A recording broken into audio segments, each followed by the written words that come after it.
I'm Ken Domro. I live in Viroqua, Wisconsin, currently. I spent a lot of my early life as a very avid hunter and fisherman. I moved to the Great Northwoods and got an awful lot of my food from hunting and fishing, and I thought at that time I was being more sustainable. So yeah, I was into the paleo diet well before it was popular.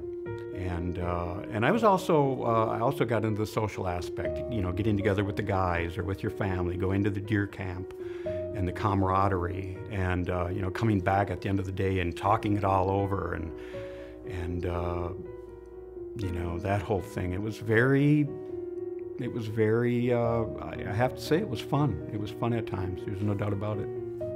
Well, after I sort of decided I probably wasn't going to hunt anymore. I didn't tell anyone at that point, because the real courage comes into telling, you know, your co-hunters, your family, that you're not going to hunt anymore. You've quit. You've had a change of heart. That takes, I know it may not sound like a lot to you, but it takes a lot of courage to do that, to leave your tribe and to change, you know. And it's kind of amazing, really, that there's this persona about hunters and fishermen, how they're courageous. And I always think, man, it doesn't take any courage to keep hunting and fishing. It takes courage to quit.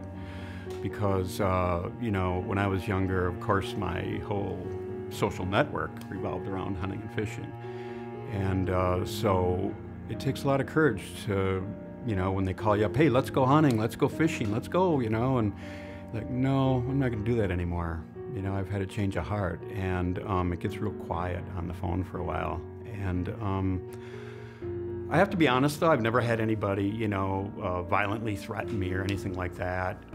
But they just, you lose friends, unfortunately, you know, because that's what your friendship is sort of focused on. And so I had to make new friends. And there were a couple that understood and said, yeah, you know, I'm kind of thinking about it myself. But for the most part, they're like, yeah, well, we're just going to go without you, you know, and have a good day kind of thing. So I don't know if you remember back, I believe it was in the mid-90s, there was a serial killer on the loose by the name of Jeffrey Dahmer in Milwaukee, Wisconsin. And he would, I think he killed 17 people, most, I think, of which were young men. And he would use their body parts for various things. He was a cannibal of sorts, and I think he made things out of their body parts. And I think it's kind of almost amusing when I talk to a hunter and they justify their hunting or their fishing by saying, yeah, we hunt and we fish, but we use everything. We use the hides, we use the bones, we use everything. And I'm like, oh, that's what Jeffrey Dahmer did. And you know, I couldn't help but, even with myself, think of myself over time as a serial killer. I mean, that's exactly what I was. And, you know, after Jeffrey Dahmer was apprehended and questioned, they asked him, you know, the most obvious question is, why? Why did you kill these people?